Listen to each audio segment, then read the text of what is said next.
الحمد للہ رب العالمین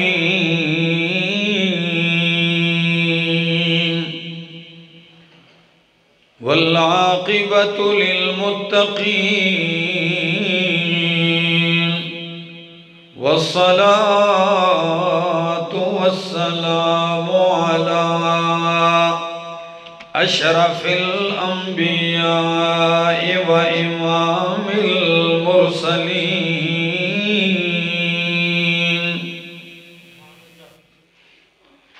وعلى آلہ واصحابہ اجمعین اما بعد فاعوذ باللہ من الشیطان الرجیم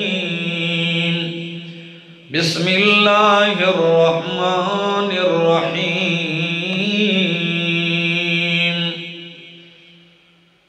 قل اعوذ برب الفلق من شر ما خلق ومن شر غاسق اذا وقب ومن شر النفاثات في العقد ومن شر حاسد اذا حسد بسم اللہ الرحمن الرحیم قل اعوذ برب الناس ملک الناس الہ الناس من شر الوسواس الخناس الذي يوسوس في صدور الناس من الجنة والناس سبحان ربك رب العزة عما يصفون وسلام على المرسلين والحمد لله رب العالمين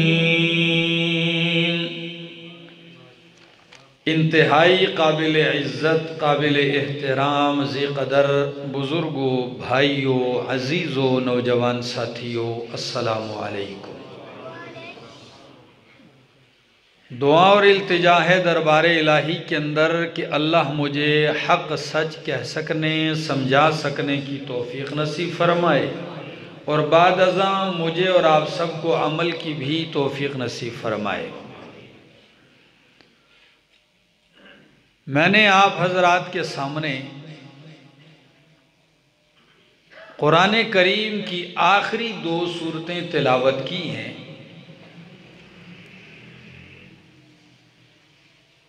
جن میں سے پہلی سورت کا نام ہے سورۃ الفلق اور دوسری سورت کا نام ہے سورۃ الناس، اور ان دونوں کا ایک اکٹھا نام ہے، وہ ہے معوذتین۔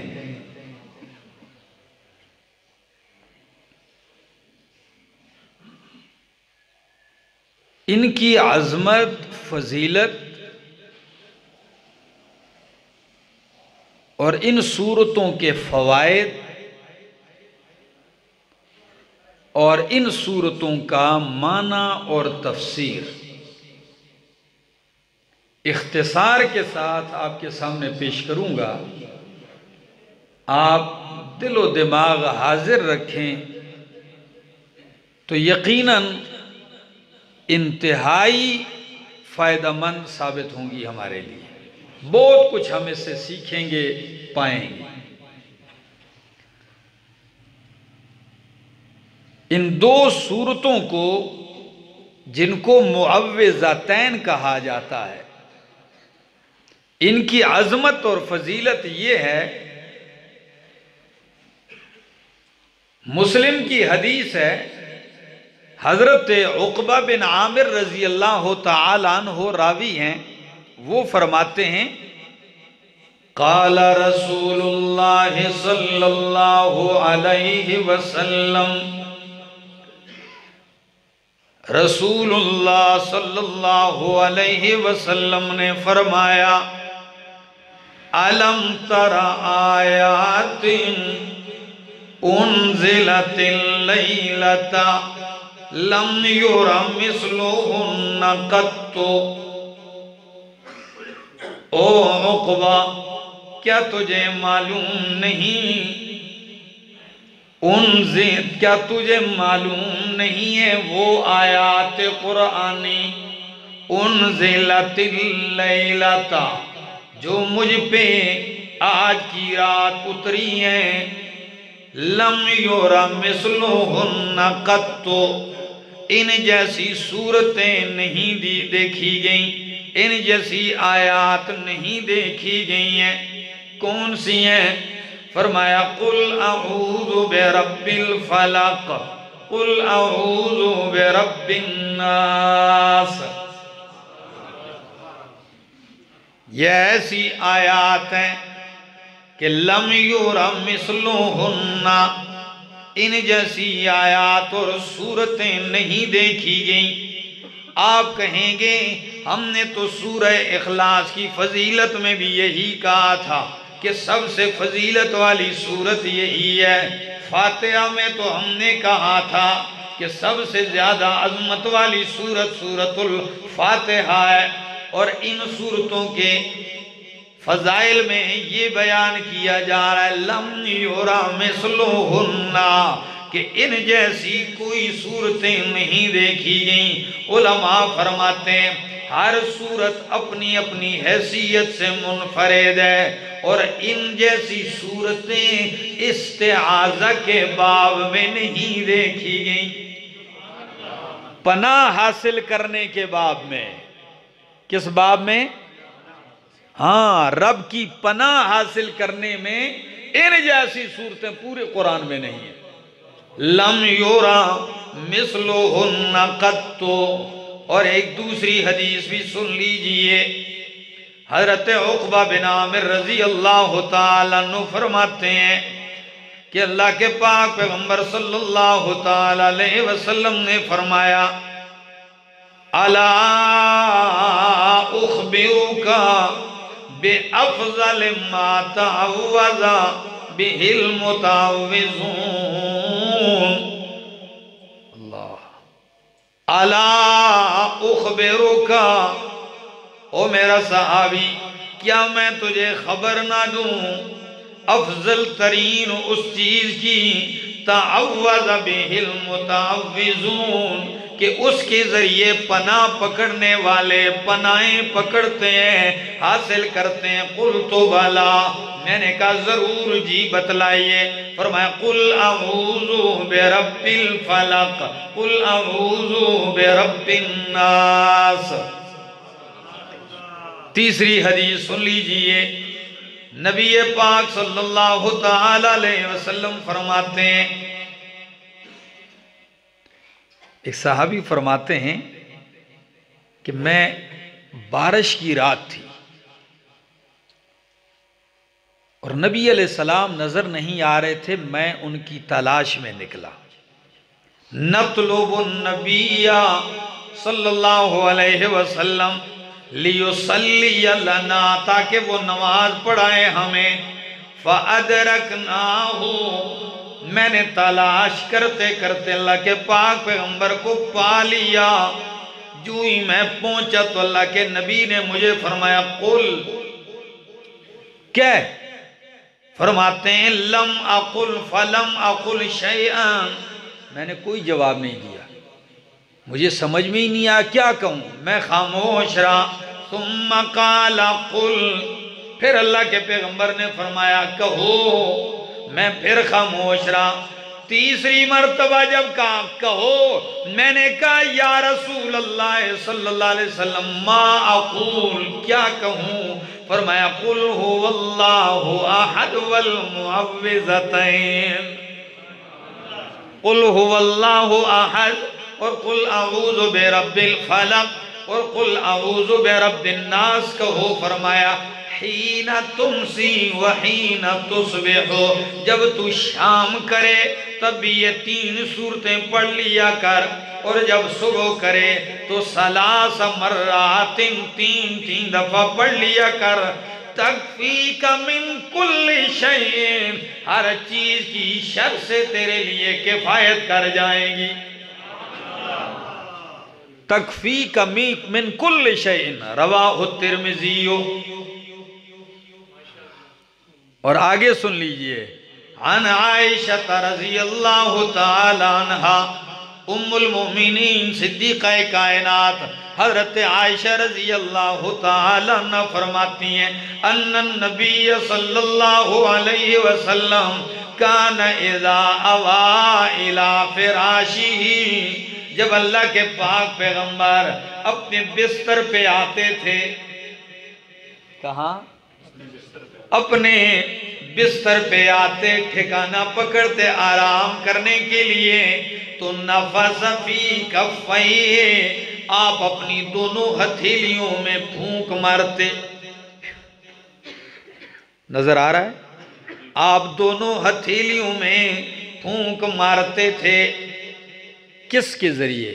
فرمایا بِقُلْ هُوَ اللَّهُ أَحَدٌ وَالْمُعَوِّذَتَيْن، قُلْ هُوَ اللَّهُ أَحَدٌ پڑھ کے اور سورہ فلق اور ناس پڑھ کے، ان ساری سورتوں کو تینوں کو پڑھ کے آپ پھونک مارتے۔ ثُمَّ يَمْسَحُ بِهِمَا وَجْهَهُ، پھونک مار کے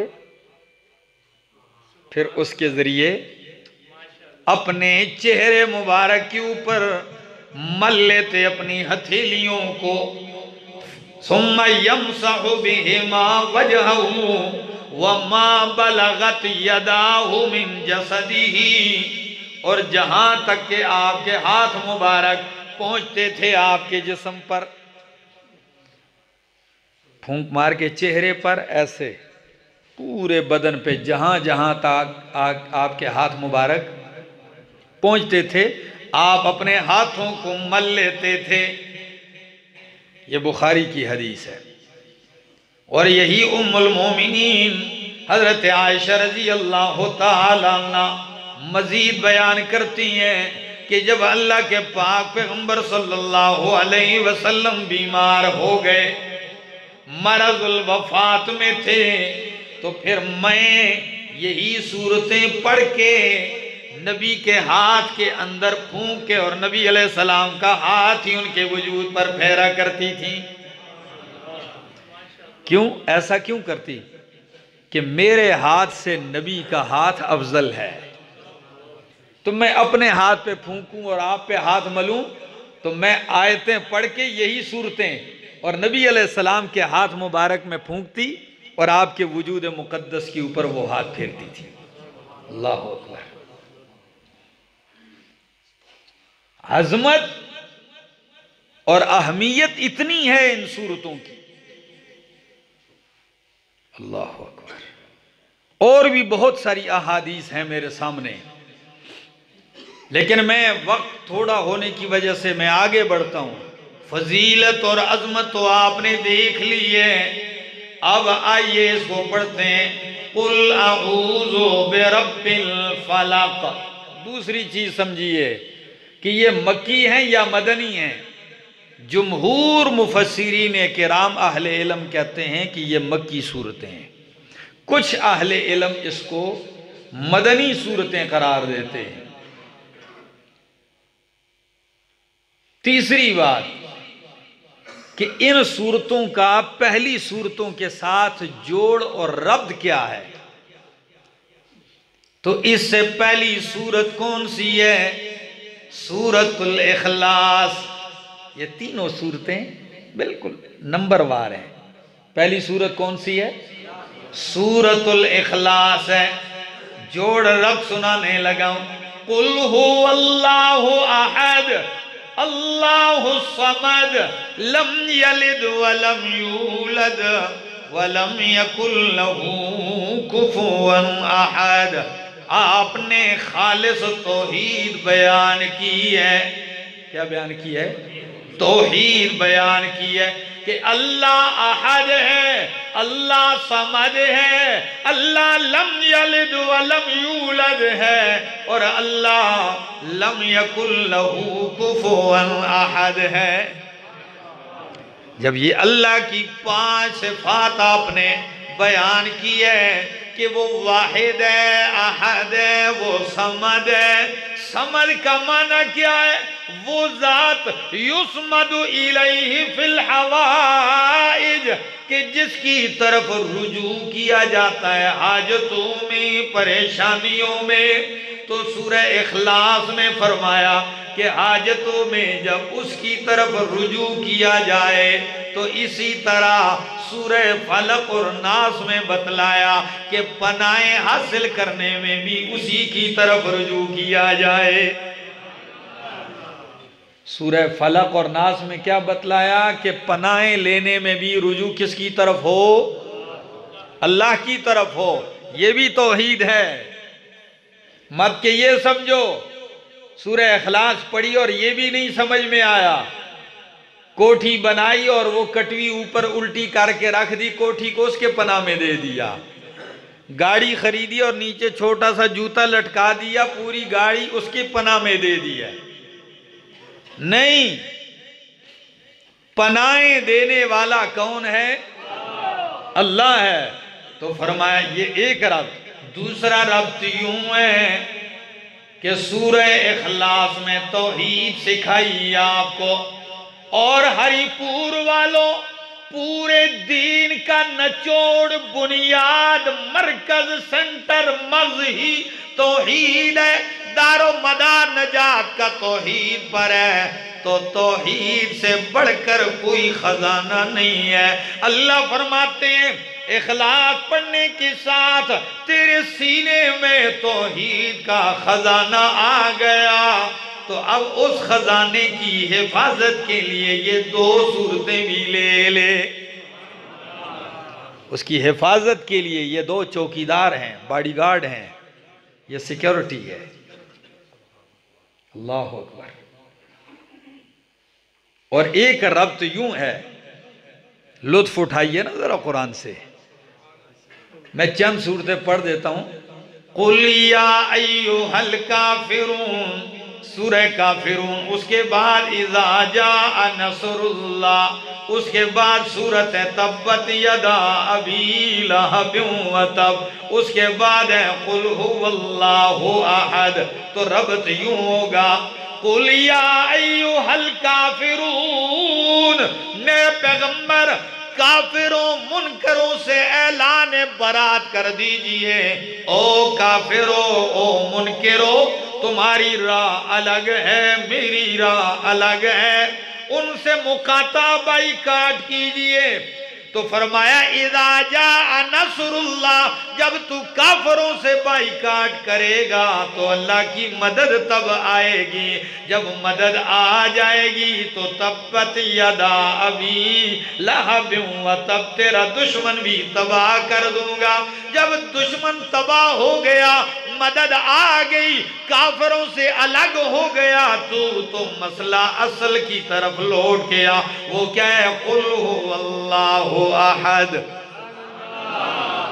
نعرہ تکبیر، نعرہ توحید سنت، حق سچ کے پہچان احمد جمشید خان، نعرہ تکبیر۔ جزاک اللہ۔ قُلْ هُوَ اللَّهُ احد، کہہ دیجئے کہ اللہ ایک ہے۔ اس اتنے بڑے خزانے کی حفاظت کے لیے اللہ نے آپ کو یہ 2 صورتیں دی ہیں۔ کیوں؟ جب آپ اللہ کی توحید سنائیں گے تو گلے میں ہار نہیں پڑیں گے۔ جب آپ توحید سنائیں گے کہیں گے لوگوں احد صمد کون ہے؟ اللہ ہے، تو ہار نہیں پہنائے جائیں گے، پتھر مارے جائیں گے، قتل کے منصوبے بنیں گے، حاسدین اپنا کام کریں گے، ساحرین جادوگر تعویذگر منتر والے اپنا کام کریں گے، انہیں اپنا کام کرنے دیجئے۔ میں نے پیغمبر آپ کو 2 صورتیں مضبوط قلعہ بھی دے دیا ہے، اس مضبوط قلعے میں اپنے آپ کو محفوظ کر لو۔ یہ 2 صورتیں اسے کہا جاتا ہے حصن حصین۔ کیا؟ مضبوط قلعہ۔ جس کے پاس یہ قلعہ ہو اسے کیا ڈر ہے، اسے کیا فکر ہے۔ اور بخاری کی ایک اور حدیث پڑھ دوں، نبی پاک صلی اللہ علیہ وسلم ان 2 صورتوں کے نزول سے پہلے مختلف دعائیں پڑھا کرتے تھے پناہوں کے لیے، مختلف اذکار، لیکن جب یہ 2 صورتیں نازل ہو گئی نبی علیہ السلام نے وہ پناہیں دینے والی دعائیں چھوڑ کر ان کو اپنا لیا۔ یہ اتنی جامع ہیں۔ آئیے تھوڑا سا پڑھتے ہیں اس کو۔ قُلْ أَعُوذُ بِرَبِّ الْفَلَقِ۔ دیکھیں ایک تو ایک بندہ پڑھتا ہے پھونکتا ہے، اس کو پتہ ہی نہیں میں کیا پڑھ رہا ہوں، اور ایک بندہ جب اس کے معنی اور مفہوم کو سمجھ کے یہ عقیدہ رکھ کے پڑھے گا اس کا اثر اور الگ ہوگا۔ تو سمجھیے، قُلْ أَعُوذُ بِرَبِّ الْفَلَقِ، قُلْ کہہ دیجئے میرے پیغمبر، اعوذ برب الفلق، میں پناہ مانگتا ہوں برب الفلق، صبح کے رب کی، من شر ما خلق، ہر اس چیز کے شر سے جو اس نے پیدا کی ہے، ومن شر غاسق اذا وقب، اور رات کے شر سے اذا وقب، جب وہ چھا جائے، ومن شر النفاثات فی العقد، اور گروں میں پھونکنے والیوں کے شر سے، ومن شر حاسد اذا حسد، اور حسد کرنے والے کے شر سے، اذا حسد، جب وہ حسد کرے۔ یہ معنی ہے۔ اب تھوڑی سی وضاحت، قل کہہ دیجئے اعوذ برب الفلق، میں پناہ مانگتا ہوں برب الفلق، صبح کے رب کی۔ آپ توجہ رکھیں گے تو میں کچھ سمجھا سکوں گا۔ رب الفلق، اس ایک صورت میں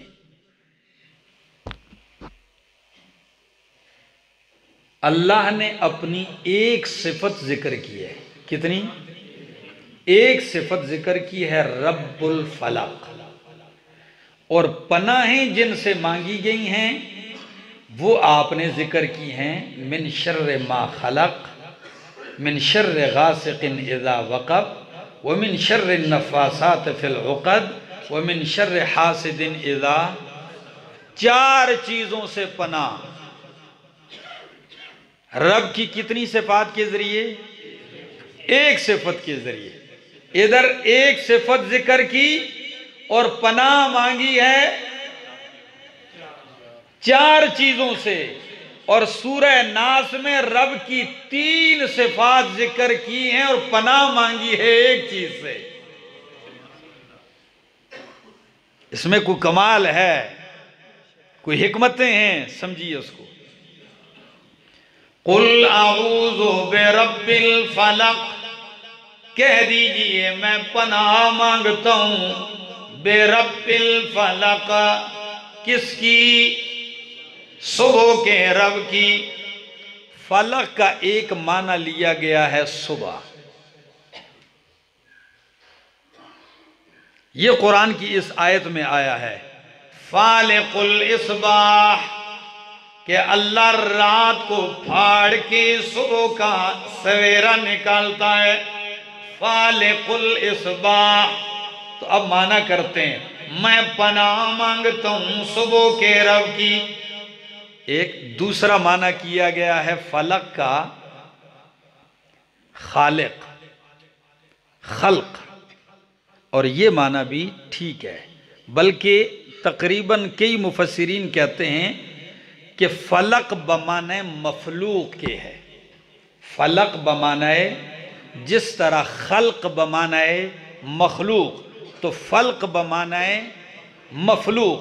اب معنی ہوگا اعوذ برب الفلق، میں پناہ مانگتا ہوں برب الفلق، مخلوق کے رب کی۔ اعوذ برب الفلق، میں پناہ مانگتا ہوں برب الفلق، مخلوق کے رب کی، من شر ما خلق، اس چیز کے شر سے جو اس نے پیدا کی ہے۔ مخلوق کا رب اللہ ہے، تو فرمایا مخلوق کے رب کی پناہ مانگتا ہوں، اللہ کی پناہ میں آنا چاہتا ہوں۔ کس چیز سے؟ من شر ما خلق، جو چیزیں اس نے پیدا کی ہیں ان کے شر سے۔ اور یہ فلق کا معنی خلق اور پھاڑنا، ایک معنی تو امام انقلاب مولانا عبید اللہ سندھی رحمہ اللہ نے کیا ہے، یہ میں ان کی تفسیر لایا ہوں۔ وہ ایک عجیب معنی کرتے ہیں، وہ یوں معنی کرتے ہیں، قل اعوذ برب الفلق، کہہ دیجئے کہ میں چیر کر پیدا کرنے والے رب کی پناہ میں آتا ہوں۔ قل اعوذ برب الفلق، کہہ دیجئے کہ میں چیر کر پیدا کرنے والے رب کی پناہ میں آتا ہوں۔ تو فلق کا معنی ہوتا ہے چیرنا، جیسے فرمایا فالق الاصباح، اندھیری رات پھاڑ کے صبح نکالتا ہے۔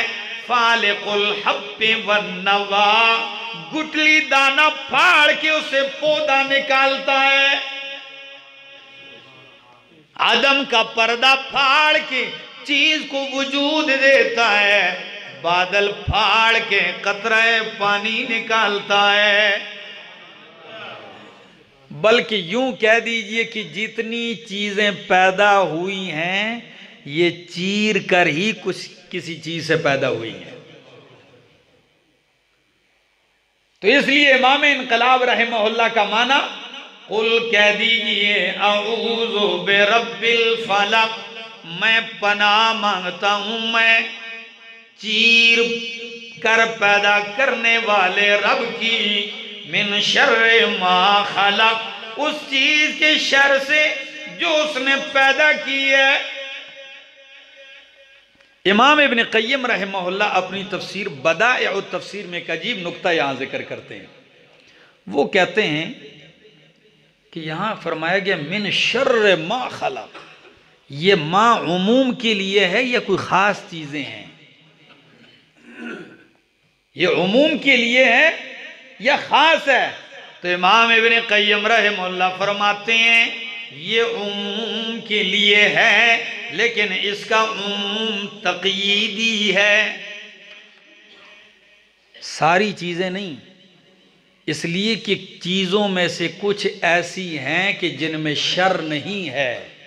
فرشتوں میں شر، انبیاء میں شر، بلکہ خیر تو پھیلا ہی انبیاء سے ہے۔ جنت میں کوئی شر نہیں ہے۔ تو اب ایک بندہ کہے کہ ہر چیز کے شر سے، تو ہر چیز میں شر نہیں، وہ کہتے ہیں معنی یہ ہوگا من شر ما خلق، ہر اس چیز کے شر سے جس میں شر ہوتا ہے، ہر اس چیز کے شر سے جس میں شر ہوتا ہے، ان کی شر سے اللہ ہمیں پناہ چاہیے، ہمیں بچا لیجئے۔ من شر ما خلق۔ اور امام ابن قیم رحمہ اللہ یہ بھی فرماتے ہیں کہ یہ لفظ اتنا عام ہے اپنی اس تقییدی کے اندر، جن جن کے اندر شر ہے، یہ اتنا عام ہے کہ اس سے مراد دنیا کی شرور بھی ہیں، قیامت والے دن کے اندر جو شر ہے وہ بھی مراد، قبر میں، برزخ میں، یہاں تک کہ وہ فرماتے ہیں جہنم بھی شر ہے، تو اس سے بھی پناہ مانگی گئی، اس سے بھی بچاؤ حاصل کیا گیا ہے سورت میں۔ من شر ما خلق ومن شر غاسق اذا وقب تو ہری پور والوں جب رب نے کہہ دیا کہ جتنی چیزیں اللہ نے پیدا کی ہیں اور ان میں شر ہے، ان کی شر سے پناہ مانگی گئی ہے، تو پھر آگے یہ کیوں فرمایا من شر غاسق اذا وقب، کہ رات کے شر سے جب وہ چھا جائے؟ کیونکہ من شر ما خلق میں رات داخل ہے کہ نہیں؟ یہ تو رات کو بھی شامل ہے۔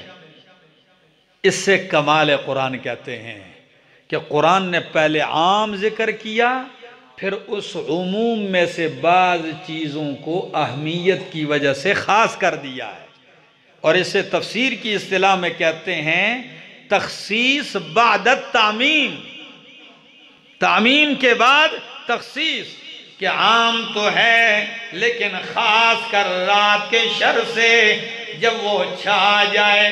شر تو دن میں بھی ہوتے ہیں لیکن رات میں خاص طور پر ہوتے ہیں، اس لیے رات کو خاص کیا ہے۔ سب سے پہلا شر تو رات میں شیاطین و جنات کا ہوتا ہے۔ نبی پاک صلی اللہ علیہ وسلم نے فرمایا جب شام ہونے لگتی ہے شیاطین منتشر ہو جاتے ہیں، اپنے گھروں کے دروازے بند کر لیا کرو، اپنے بچوں کو گھروں میں روک لیا کرو، اور بسم اللہ پڑھ کے دروازہ بند کر دو۔ یہ خاص ٹائم ہوتا ہے شیاطین کے کھلنے کا۔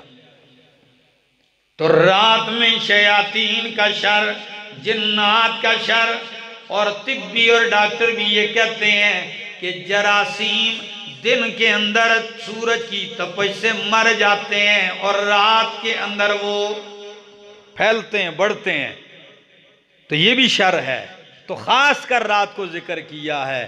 بیماری دیکھ لیں آپ، دن تو جیسے بھی گزارا کر لیتا ہے لیکن رات مریض پہ کیا ہوتی ہے؟ بڑی مشکل ہوتی ہے، بیماری زور پکڑتی ہے۔ تو فرمایا من شر غاسق اذا وقب، رات کے شر سے جب وہ چھا جائے۔ اللہ رات اپنی اندھیری چادر میں جتنے شرور لے کے پھرتی ہے، اللہ مجھے ان سارے شروں سے بچا لے۔ من شر غاسق، چور ڈاکو بھی اپنی کارروائیوں کے لیے رات کا انتخاب کرتے ہیں، بد کردار زانی بھی اپنے جرائم کے لیے رات کا انتخاب کرتے ہیں، اور جاسوسیاں کرنے والے بھی رات کا انتخاب کرتے ہیں، قاتل بھی رات ڈھونڈتے ہیں۔ یہ سارے شرور رات میں ہوتے ہیں، تو اس لیے رات کو کیا کیا ہے؟ کسی نے خیائے خوف کا اللیل اخفا للویل، اللیل اخفا للویل، کہ لیل میں تو ویل ہے، یعنی تباہی ہے، بربادی ہے، تو خاص طور پر اس کو پڑھا کریں۔ وَمِن شَرِّ النَّفَّاثَاتِ فِي الْعُقَدِ، دوسری تخصیص، من شر النفاثات فی العقد، گروں میں پھونکنے والیوں کے شر سے۔ کن کے شر سے پناہ لی گئی ہے؟ گروں میں پھونکنے والیوں کے شر سے۔ یہ مؤنث کا صیغہ کیوں استعمال کیا گیا ہے؟ عموماً جادو کرنے والیاں اور یہ گنڈے تعویذ کرنے والی عموماً کون ہوتی ہیں؟ عورتیں ہوتی ہیں۔ تو خاص طور پر ان کو الگ اس لیے ذکر کیا ہے۔ آپ جہاں بھی کہیں دیکھ لیں کسی عورت کو پتہ چل جائے کہ فلاں محلے میں کوئی تعویذ گر ہے، کوئی منتر شنتر کرتا ہے، تو عورتوں کی لائن لگی ہوتی ہے۔ اور اگر کوئی مرد بھی چلا جاتا ہے تو وہ بھی نہ جاتے ہوئے عورت اس کو مجبور کرتی ہے، نہیں جانا پیسی، تو اس سادے بولے والے کو بھی عورت ہی لے کے جاتی ہے۔ تو خاص طور پر ان کا شر ذکر کیا گیا، من شر النفاثات فی العقد، گروں میں پھونکنے والیوں کے شر سے۔ یا دوسرا معنی کہ مؤنث کا صیغہ نہیں، نفس مراد ہے، تو اب معنی یہ ہوگا من شر النفوس النفاثات، نفاسات یہ صفت ہے نفوس کی، نفوس مؤنث ہے تو اب مانا ہوگا خبیث نفسوں کے شر سے، گروہ میں پھونکنے والی خبیث نفسیں جو ہیں اللہ ان کے شر سے ہمیں بچا، چاہے وہ عورتیں ہیں یا مرد ہیں۔ اور ایک معنی اور وَمِن شَرِّ النَّفَّاسَاتِ فِي الْعُقَدِ، گروہ میں پھونکنے والوں کی شر سے۔ اب یہ گروہ میں، گروہ سے مراد امام انقلاب مولانا عبید اللہ سندھی رحمہ اللہ کا ایک اور معنی کرنے لگا ہوں۔ وہ عجیب معنی کرتے ہیں، وہ کہتے ہیں کہ ایک تو عام معنی ہے جس طرح تعویذگر یا جادوگر جادو کرتے ہیں تو گرہ لگاتے ہیں اور اس میں کیا کرتے ہیں، پھونک مارتے ہیں۔ یہاں ایک شخص ہے ہری پور اور خاص کر کھلابٹ ٹاؤن شپ کی بات کر رہا ہوں،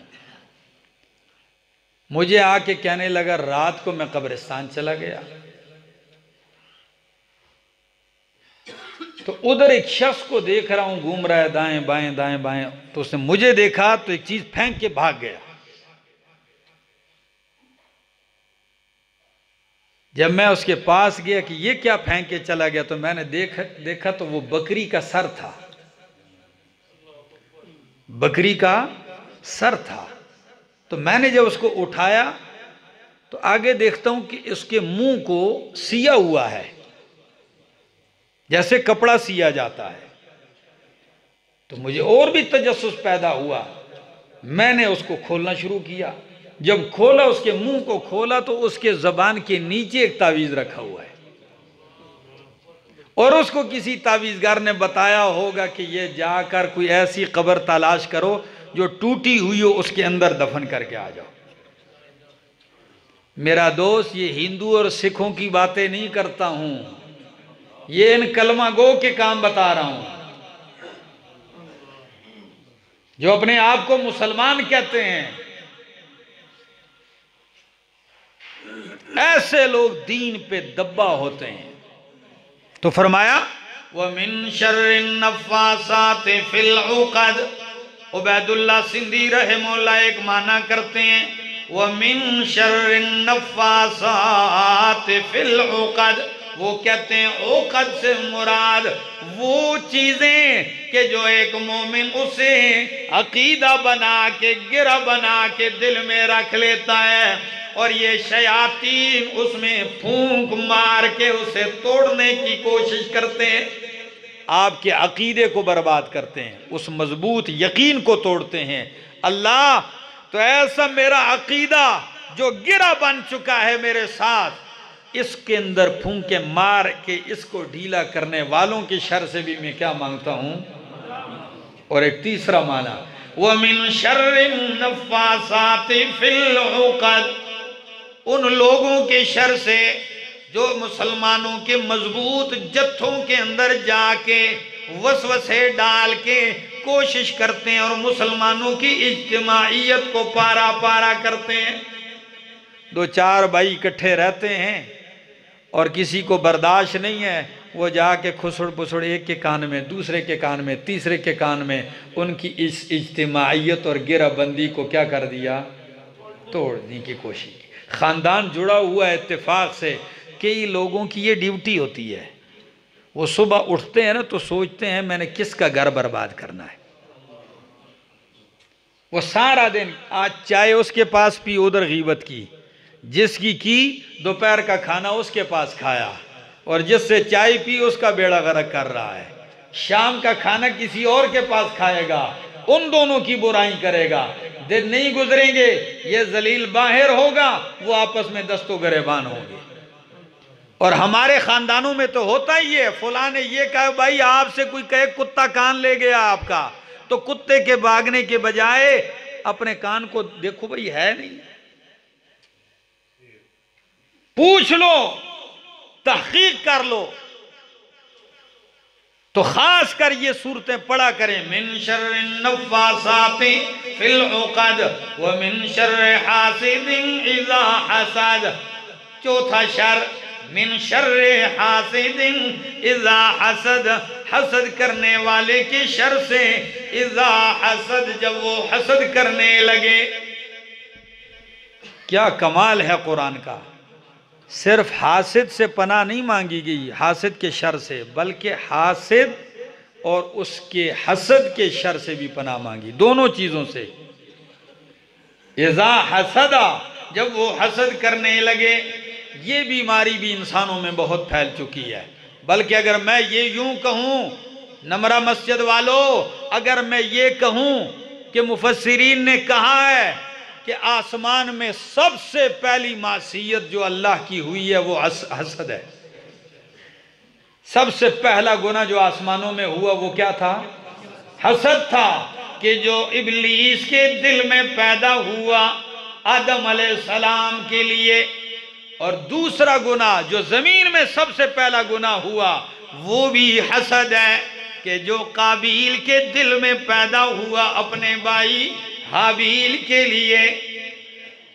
کسی نے کہا حسن بصری سے کہ جی مسلمان کے دل میں بھی حسد آتا ہے؟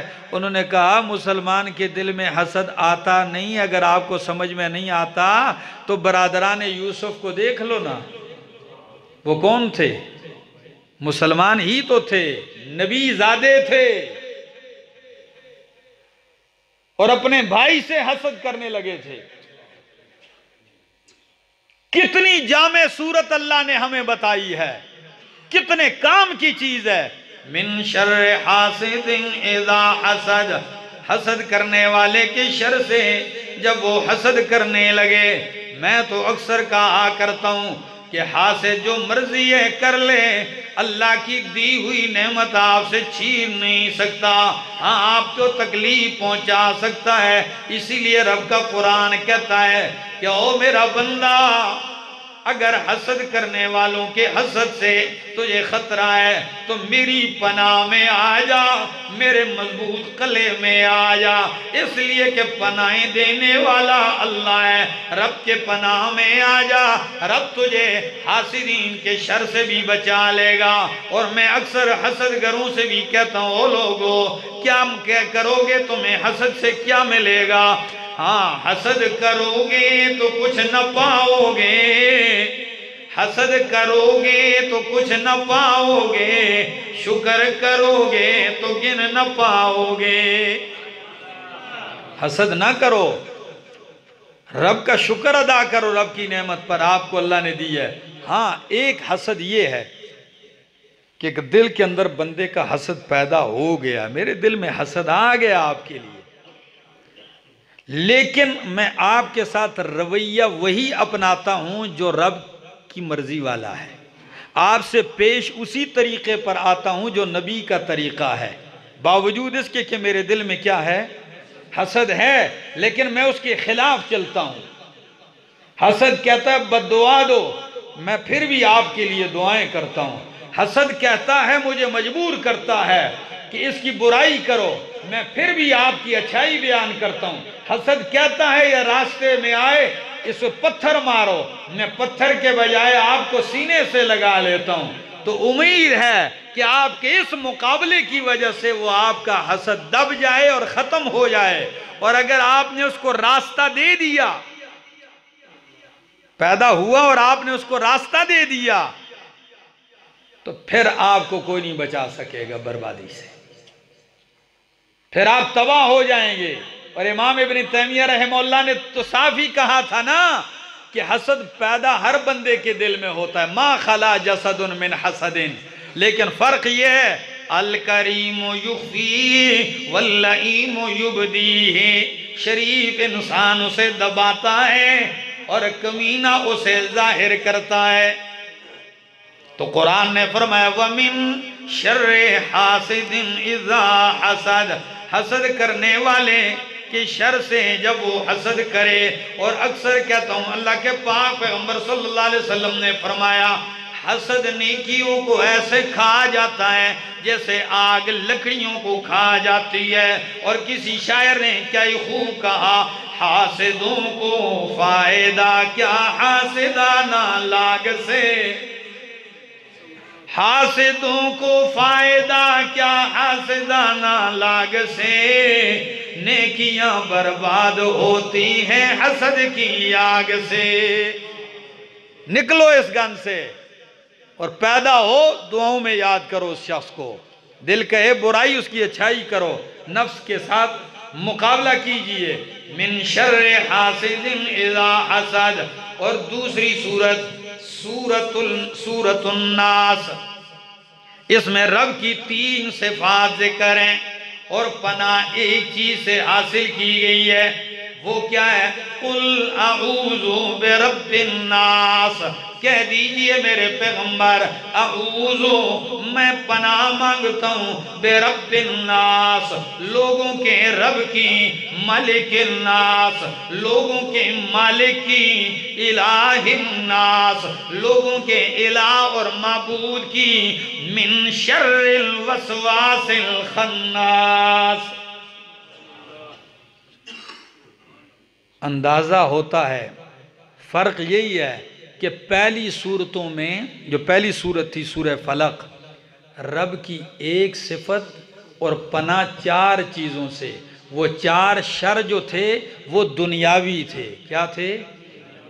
اور اس صورت میں رب کی 3 صفات اور پناہ ایک چیز، وہ آپ کے لیے دینی شر ہے، وہ کیا ہے؟ من شر الوسواس الخناس، جو آپ کے دل میں وسوسے ڈالتا ہے، اس ازلی بدبخت سے اور اس کے وسوسوں سے بچنے کے لیے رب کی پناہ حاصل کی گئی ہے۔ قل، کہہ دیجئے، اعوذ برب الناس، میں پناہ مانگتا ہوں برب الناس، لوگوں کے رب کی، ملک الناس، لوگوں کے مالک کی، الہ الناس، لوگوں کے الہ اور حاجت روا کی، من شر الوسواس، بہت بڑے وسوسہ ڈالنے والے کے شر سے، الخناس، جو وسوسہ ڈال کے چھپ جاتا ہے، پیچھے ہٹ جاتا ہے، الذی یوسوس فی صدور الناس، وہ جو لوگوں کے سینوں میں وسوسہ ڈالتا ہے، من الجنت والناس، وہ وسوسہ ڈالنے والا، من الجنت والناس، خواہ وہ جنوں میں سے ہو یا انسانوں میں سے ہو۔ یہ کام دونوں کرتے ہیں، جنات بھی کرتے ہیں اور انسان بھی شیطان والا کام کرتا ہے، من الجنت والناس۔ توجہ سے سنیے، اعوذ برب الناس، میں پناہ مانگتا ہوں برب الناس، لوگوں کے رب کی، ملک الناس، لوگوں کے مالک کی، الہ الناس، لوگوں کی حاجت روا اور الہ اور معبود کی۔ یہ ناس ناس کتنی دفعہ آیا؟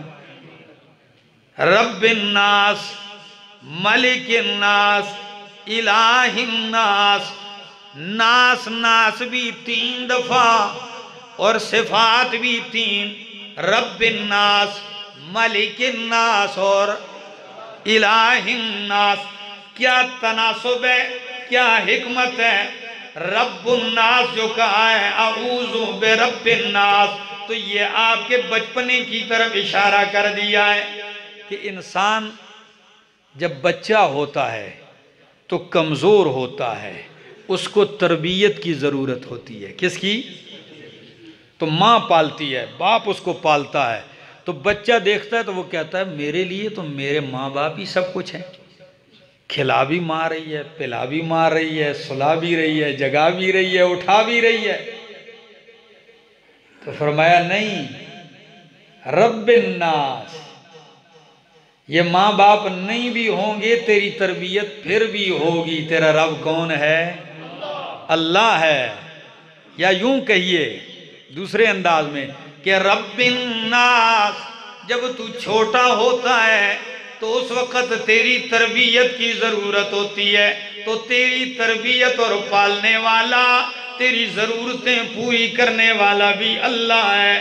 پھر جب انسان بڑا ہوتا ہے، جوان ہوتا ہے، سینے میں زور آتا ہے نا، سینے میں زور آتا ہے تو پھر وہ ایسے سینہ تان کے چلتا ہے اور پھر وہ کبھی کبھی لوگوں کو زور دکھاتا ہے، میرے جا ہے کوئی؟ تو اللہ نے فرمایا مالک الناس، زور نہ دیکھا، تیرے اوپر ایک طاقتور ذات ہے جو تیرا مالک ہے۔ طاقتور وہ ہے، ایک ذات ہے جو تجھے کنٹرول کر سکتی ہے، مالک الناس، اس کی ملکیت سے تو باہر نہیں گیا۔ اچھا پھر جب یہی جوانی ختم ہوتی ہے، بڑھاپا آتا ہے، وہ چہرہ سارا جلس جاتا ہے، جی پگھل جاتا ہے، وہ رونق، وہ چمک، وہ ختم، وہ سینہ ایسے کے بجائے ایسے ہو گیا، لاٹھی، بچے بھی اپنا کام کرنے لگے، باپ کو پوچھے ہی نہیں، بالکل تنے تنہا اور کمزور ہو گیا۔ تو اللہ بتلاتے ہیں میرا بندہ کیوں فکر کرتا ہے، ساری کائنات تجھے چھوڑ دے، الہ الناس، تیری حاجتیں پوری میں کرتا ہوں، الہ الناس۔ اس وقت بھی تیرا کوئی حاجت روا ہے، اور وہ کون ہے؟ تیری اپنی طاقتیں اگرچہ ختم ہو چکی ہیں تو الہ الناس۔ آپ کی یہ تینوں حالتیں ذکر کر کے، جدھر تربیت کی ضرورت ادھر رب الناس، جدھر آپ کو نیچے کرنے کی ضرورت ہو فرمایا مالک الناس، زیادہ آکڑنے کی ضرورت نہیں ہے، مالک تیرا ہے۔ اور جدھر حاجتوں کی ضرورت ہے ادھر حوصلہ دے دیا الہ الناس، وہ تیری ضرورتیں پوری کرنے والا ہے۔ اور پناہ کس سے مانگی گئی؟ کس کے شر سے؟ من شر الوسواس الخناس، ہر اس وسوسہ ڈالنے والے کی شر سے جو وسوسہ ڈالتا ہے۔ الوسواس کہا گیا ہے، اس میں دو معنی، ایک بڑا اور ایک تکرار۔ ایک دفعہ بھی وسوسہ نہیں ڈالتا کہ اس نے ایک دفعہ وسوسہ آیا اور آپ نے ذکر کیا بس ہمیشہ ہوں وظیفہ، ضرورت ہی کوئی نہیں، وہ بار بار آتا ہے، بار بار آتا ہے۔ جب آپ بار بار ذکر کرتے ہیں وہ بار بار پیچھے ہوتا ہے، جو ہی آپ غافل ہوتے ہیں وہ دوبارہ وار کرتا ہے۔ دو صفات ہیں، وسوسہ بھی ڈالتا ہے اور خناس، پیچھے بھی ہٹتا ہے۔ یعنی جب آپ اللہ کی یاد میں ہوتے ہیں، رب کا ذکر کرتے ہیں، وہ پیچھے ہٹتا ہے۔ جیسے ہی آپ کا دل غافل ہوتا ہے تو مفسرین نے لکھا ہے اس کی سونڈ ایسی لمبی، وہ سیدھے سینٹر میں یہاں پہنچا دیتا ہے، اور اندر وسوسہ جو ہے وہ ڈالنا شروع کر دیتا ہے، اس کا بیج بونا شروع کر دیتا ہے۔ کیسے؟ قرآن کہتا ہے فَوَسْوَسَ لَهُمَا، آدم علیہ السلام اور اماں حوا علیہ السلام کو وسوسہ ڈالا کہ نہیں؟ جی وسوسہ کیا ڈالا؟ دیکھو اتنے مزے کر رہے ہو، اس جنت میں ہمیشہ رہنا چاہتے ہو؟ دیکھا جی کیوں نہیں رہنا چاہیں گے، اتنی خوبصورت جنت ہے جہاں چاہتے ہیں ہمیشہ رہنا چاہتے ہو تو یہ درخت کھا لو، یہ شجرۃ الخلد ہے، اسے جو کھاتا ہے نا پھر وہ ہمیشہ رہتا ہے۔ تو کھا لیا، جب کھا لیا تو پھر رہنے کے بجائے نکلنا پڑا۔ یہ ہے وسواس، وسوسہ ڈالتا ہے۔ اور علامہ ابن قیم رحمہ اللہ عجیب بات لکھتے ہیں، وہ کہتے ہیں کبھی کفر کا وسوسہ، کبھی شرک کا وسوسہ، کبھی بدعت کا وسوسہ، جب ان تینوں وسوسوں میں ناکام ہو جاتا ہے، کافر نہیں بنا سکا آپ کو، مشرک بھی نہیں بنا سکا، بدعتی بھی نہیں بنا سکا، آپ اتنے پکے توحیدی ہیں، پھر اس کا اگلا وار کیا ہوتا ہے؟ وہ حرام کام کروانے لگتا ہے، اس کا وسوسہ ڈالتا ہے، کہتا ہے تو توحیدی ہے نا، جنت ہے ہی تیرے واسطے، جو مرضی ہے کر، تو پھر دوسرے کام کروا لیتا ہے۔ اور جب وہ حرام کی طرف بھی نہیں بڑھتا تو پھر اس کو تیسرا وسوسہ یہ ڈالتا ہے، چوتھا، کہ اس کو مباحات کی طرف لے جاتا ہے۔ کس طرف؟ کہتا ہے جی شرک نہیں کرتے ہیں، بدعت نہیں کرتے، حرام نہیں کرتے، ہاں اس کام کی طرف جس کے کرنے میں نہ گناہ ہوتا ہے تو شیطان اگلا وسوسہ اس کا ٹائم ضائع کرتا ہے، ابھی نہ ثواب ہے اور نہ گناہ ہے تو اس پہ اس کا سارا وقت لگوا دیتا ہے۔ یہ اتنا چالاک ہے، اس کا وسوسہ کوئی ایک انداز کا نہیں ہے.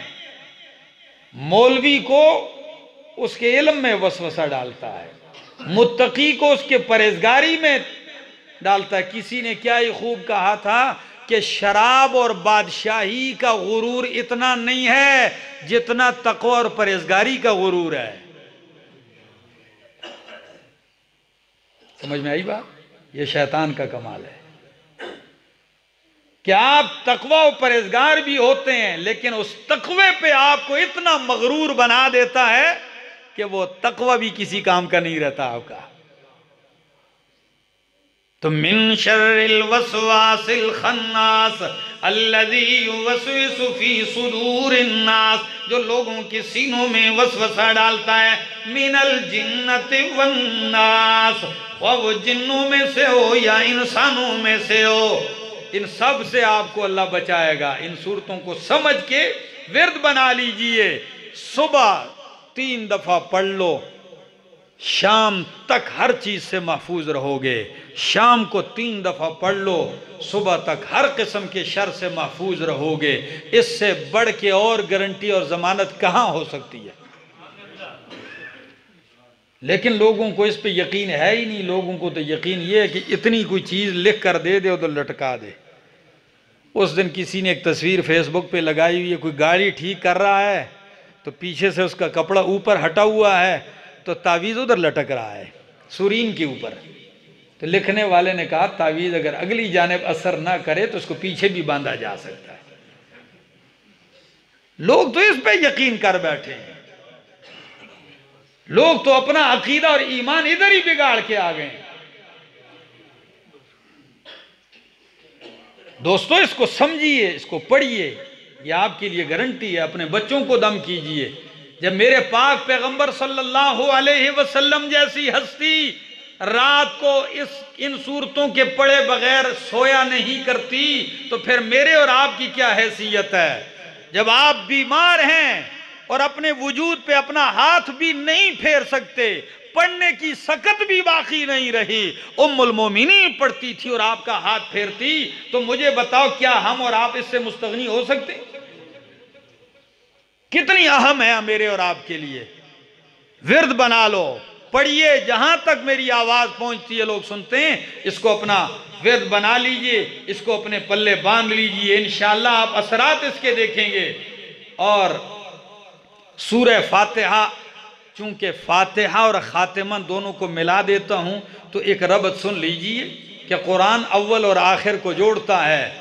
سورہ فاتحہ میں فرمایا الحمدللہ رب العالمین،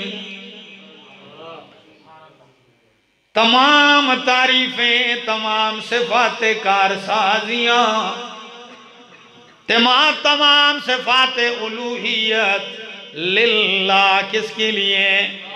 رب العالمین، جو عالمین کا رب ہے. ادھر عالمین فرمایا، ادھر رب العالمین فرمایا، ادھر رب الناس فرمایا. فرمایا جو عالمین کا رب ہے وہ ناس کا بھی رب ہے.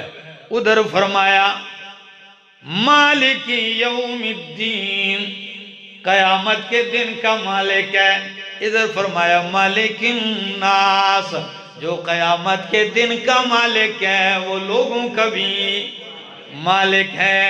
ادھر فرمایا ایاک نعبد و ایاک نستعین، اللہ ہم تیری عبادت کرتے ہیں، تجھ ہی سے مدد مانگتے ہیں. تو ادھر فرمایا الہ الناس، عبادت اور مدد اس لیے کرتے ہیں اور مانگتے ہیں کہ الہ وہ ہے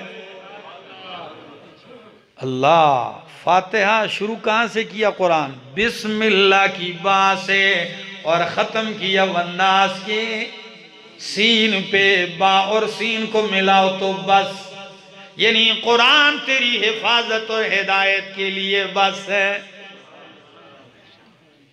یہ ہدایت کے لیے کافی شافی کتاب ہے میرے دوستو.